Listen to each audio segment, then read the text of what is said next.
It's been a good one. It's great. It's been great. Karl, any more? Oh, tell that story that you were telling me about your dad when he was driving. Well, it's just that you were talking about... Well, I mentioned Forrest Gump. Yeah.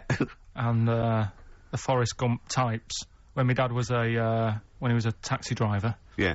You used to have to, sort of do your bit for the local area. Oh, God. By taking the Forrest Gump people to Blackpool. Yeah. Is that what they're called now, the Forrest Gump people? Is that what the organisations that support them ask for them to be referred to? A minibus with Life is a Box of Chocolates. .com. Well, Forrest Gump types. It must be, so you work with these people? It was, yeah, the people with learning difficulties. Yeah, and they used to get 5 Coming home must have been a busman's holiday. So he got 5 of them in the cab. Yeah. And he had to go to Blackpool, and 4 of them were really good, you know, behaving themselves, didn't mess about, weren't fighting and stuff, but there was one who was just causing loads of trouble and they couldn't control him. Oh, and what you've got to be able to do with people like that, you don't want them to get stressed out because it's not good for them. It stresses them out, and you could end up with a bit... Thanks, Dr. Karl. You could end up with a bit of a riot on your hands. So he thought, I'll nip this one in the bud right now, and he pulled up just on the outskirts of Blackpool, and he took the one out that was causing problems and put it in a wheelie bin. Oh, no. Oh, I'm sorry. I apologise. He did what? Oh, He did it for the good of the others. He put it in a wheelie bin. It was having a good time. He thought it was one of the rides. Can you stop saying it? Him. Yeah. He you know, he was having a good time, and once he calmed down, my dad went back and picked him up, and he was fine. He had a good time. What, he left him in there the whole time the others were in Blackpool? No, he left him there, not the whole day, probably about an hour and a half. In a wheelie bin? In a wheelie bin. Why couldn't he get out? Because, like, his arms were trapped on the thing. It's one of those... What, he tied him up? No, do you know, like, when... Because he was a big fella, and, like, he managed to get him in so his arms were down the side like that, so he was a bit trapped. Wasn't he screaming and crying and stuff? He was making a bit of noise, but... do you know what I mean? What, you feel served him right? Well, but anyway, I didn't really want to talk about it. He just brought it up because of Forrest Gump. Do his, family know about this? Is this the first time they'd have heard about this? He didn't get asked to do it again. Because he had another problem similar to it where he had a little minibus, and it was his job to take a load of old women to the bingo hole, and it was miles away. And he took him there. There was no problem. About 10 old women in a minibus. One of them was causing trouble, so he pulled over it. No, right, so he took him there, everything's fine, he dropped him off, they had a lovely night, right, they had a lovely night, won a bit of cash, coming back, it's a bit of a late night, and they all started moaning at him, going, I want to be dropped off here, take me there, I want to be dropped off first, I've got to get up early, blah blah, you know, my husband's expecting me, I'm already late, take me here first, take me there, and he just pulled up, in the middle of nowhere, said, get out. And he made them get out, and they all called for taxis. They charged that company who was meant to be taking him home in the minibus, and he got the sack. But a similar sort of story. You can't be dealing with it when people don't sort of just calm down and, like, solve the situation. Yeah. They're just all like, I want to be dropped off first, take me here first, take me... Yeah, so he acts like a madman. Probably one, that was explained so much. Yeah. I nearly broke my back. Jeez. Once. My dad said I better can't kick me out. And I said I better can. And, I don't remember this, you didn't tell me this one. No, I bet he can't, what? I was in the garden, summer's day, and it was that era when, like, doing kung fu and all that was really popular. Sure. And I was, like, messing about in the garden, punching the tree and stuff. And my dad said... Oh, what a kid he must have been. My dad said, I bet you can't kick your height. Kick your height? What, you mean kick as high as yourself? Yeah, so I must have been, like, 5 foot or something then. And I said, of course I can. So I bet you can't. But instead of doing it on the grass, I did it on, like, the concrete bit. Kicked it, actually did it. I went, there you go. But then, like... get my foot down quick enough and land on my back. You paused to say, there, I've done it, as opposed to putting your foot back on the ground. And landed on my back, and I'd still get back trouble now. Do you? Because they say that, don't they?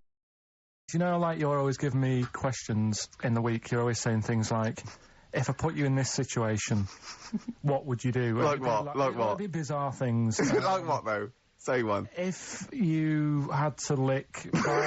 Barbara Cartland's face, would it be the right cheek or the left cheek?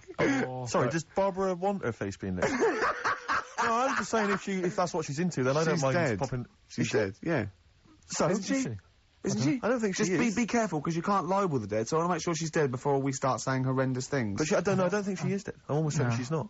I don't think so. No, she's not. Phone, is Barbara Carlton dead? 08700 800 1234. We'll have to get Chris in.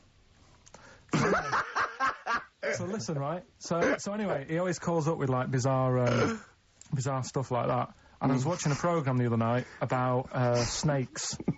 Right.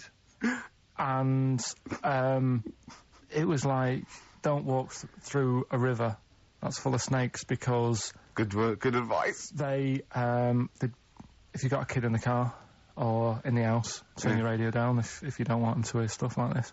But, yeah, they go for your tackle. Why? I don't know, they just do. They think it's another little snake. Maybe. With swollen cheeks. Earrings. With earrings, yeah. So, Or an anaconda in my case. With one eye. I'm really joking. So yeah, and I said to Ricky, what would you do, right? Well, it's very scaly. You two in the woods, you're having a wander, Steve. Having a wander. Oh, yeah. Oh, yeah. You walk through the river. What, me? And yeah. Okay. Because you're tall, so it's like you can check out how deep it is before Ricky goes through. Right. Yeah? Which you do do. You do that sometimes, don't you? Yeah. But a snake bites your tackle. Yep. Yeah. And... Say penis. Yeah. It's the correct word for it. It's not offensive. It doesn't sound nice. Say it. Say it. Penis, but I don't Oh, like you the sound dirty of it. little... you dirty little slut, Carl.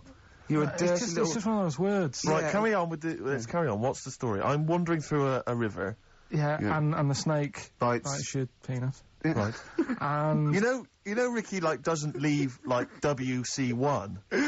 Why on earth we're going to be anywhere near a river where there's sort of... Well, anyway... Snakes. Yeah. Anyway, Yeah. you are in this situation. Yeah. Okay.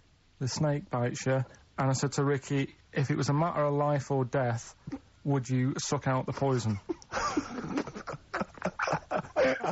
What do you think he said? And the bit I made, because he was thinking about it, you know, like, oh God, well, he's my best mate and everything, what will I do?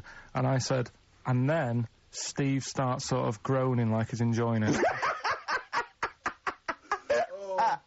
I'm just trying to remember what I did do. What did happen in that instant? Okay. So I've been bitten on the penis by a snake. Yeah, there's poison in There's your no cock. poison in it. Yeah. I've had a go at trying to suck it out myself. Yeah. Yeah, but That's not you've worked. never mastered that I've never one been yet. able to master that. Yeah, yeah. It's just such a long spine and such a short, stubby knob that he's Exactly. got no chance. Yeah. Yeah. So, What so would I you have to do? get... He's even had lip extensions. Haven't you? Yeah, go on. And would Ricky suck it out? Almost certainly not. Yeah, that's the answer. Yeah, he'd let me die a hideous, horrible I'd death. go, is there anyone you want a towel? Do you want me to call your mum and dad? Yeah. So how should I tell them you died? Is they tell them I died taking a bullet for a lady? Yeah. Yeah, I was beating up some nasty people. Yeah. Would you at least run into the woods and try and find some kind of animal that could do it for me? Some Some of those monkeys look like they've got a good technique. Right. Stop it. One more song. Yeah. Because in a Support any of my survey, complaints. it came up this week. It's quite extensive. Mancunians take more sick days than anyone else. Mancunians take more sick days than workers in any other city in Britain and Ireland, according to Manchester-based employment firm.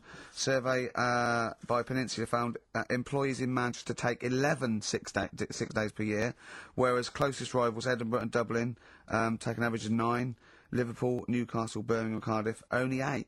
Is Reading mentioned there or No, Bristol? it's not even in there. They don't take days off.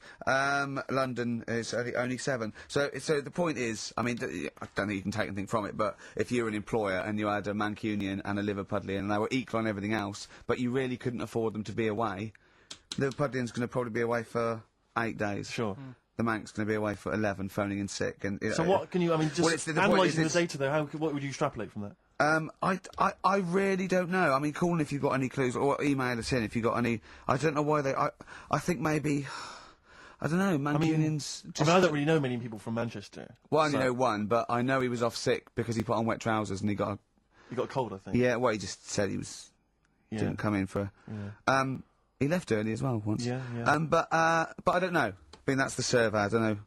I mean, it's evidence because it's statistics. So there Yeah, you it's go. guaranteed evidence that that's So, proof. any thoughts on that? Ricky.Gervais at xfm.co.uk. I mean, oddly enough, you're from Manchester, Karl. I am, What are your yeah, thoughts- yeah, What are your funny, thoughts on that? On what? Sorry? No, on the survey. Wasn't really listening. Sure. What Mancunians take off more sick days. They call in sick. I mean, presumably spuriously. Yeah. I mean, because they've got the same body. They're biologically the same. So. So they're obviously making up. They're lying. Yeah. Some of the days, maybe just the 3 extra they're making up. Yeah, they're moaning. Probably because we work a lot harder than the others, so we're tired, so you're sick, so you need time off. Probably. Seems unlikely. I mean, the Scousers, to be honest, yeah, take them on, let them work in your office. But you know how many computers are going to go missing? Right, that So offensive. is offensive. Right. This is a survey that proved. You just made that up. You just carried on the myth that Liverpudlians thieve. Now that's not true. That is not true. Well, it's not. Well, some of them do. There's been no survey that you're more likely to thieve if you're from Liverpool than if you're in Manchester. So that hasn't been proven yet. So all I've got is the evidence from a survey of, I think, 3,500 people. It's proof that Mancunians take off more sick days. XFM 104.9. This is April Come She Will by Simon and Garfunkel. He believed it. But Steve, right, do you remember that story about 3 or 4 years ago where there was some bloke in the army, he went away to somewhere, Vietnam or whatever, he was messing about in the woods, Messing about in the wood. Shouldn't he have been fighting? whatever, Yeah. right, and he walked through some lake, and I think he'd cut his toe or something on something, and some worm of some sort crawled in the gash, Yeah. and it was in his body, and the doctor said, we've got to get this out of your body.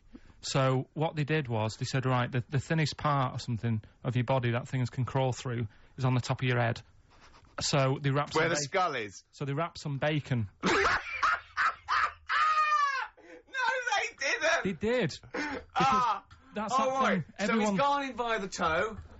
So what we do is, I'll tell you what, that worm's probably heading straight for the head. We'll put a bit of bacon on it. The thinnest part of the body is the skull. Of course it's not the thinnest part of the body. It's where your brain case is, isn't it? It's the skull. There was a reason for it, and it was like they stuck some bacon on his head. And As ever, the vital piece of information, i.e. the reason, Karl seems to have forgotten. because the worm was in his body, and they said everyone likes to smell of bacon. Including even a worms. Again. Even a Vietnamese lake worm. They Oh, they love Remember bacon. Remember last week when I said about the little fella with the bone with no brain, and you were proved wrong? No. Please. No. We were saying it wasn't a little fella. We were saying it was a stillborn child. It wasn't a little You're fella. changing it now. You weren't having any of it last Right, week. hang on a minute. I'm getting confused. There was a Vietnamese snake that went inside of a soldier. worm. A little, like, maggot or some sort that you have to get out of your body because it causes problems. Yes, and so in order to get it out of the He runs body, amok. they strapped bacon to his head. Yeah. That is great. This doctor. And did that work? I think so. They had a picture of him smiling. Oh, God, what, the worm or the bloke? The bloke. Oh, dear. Honestly, I hope someone knows the story. Right. It was about 3 years ago, I reckon. Okay. And, yeah, it did work. GI bacon. So this is why when And so what, the worm burrowed out of his head to get the bacon? get to the bacon. Right. That's great. So I love that. this is why when Robin was telling his story, I was a little bit disappointed if it wasn't true. Right. Because in a way, You know Robin's never been to Vietnam. No, but do you really think that Robin, well, as Robin said at the time, Karl, why would I sit on ham, then tell Ricky Gervais? It's a very good point. because if he was a kid, you do daft things like that as a kid. Right. He know is what I the mean? telling Ricky Gervais, though. Yeah. And then, Yeah, oh, bless him. Okay. And then anyway, Robin left, and I tried to chase him, but he got away, and he knows that yeah. And then we had a few pints, and then, Karl embarked on some of the greatest stories ever told. Can you tell the story about your dad?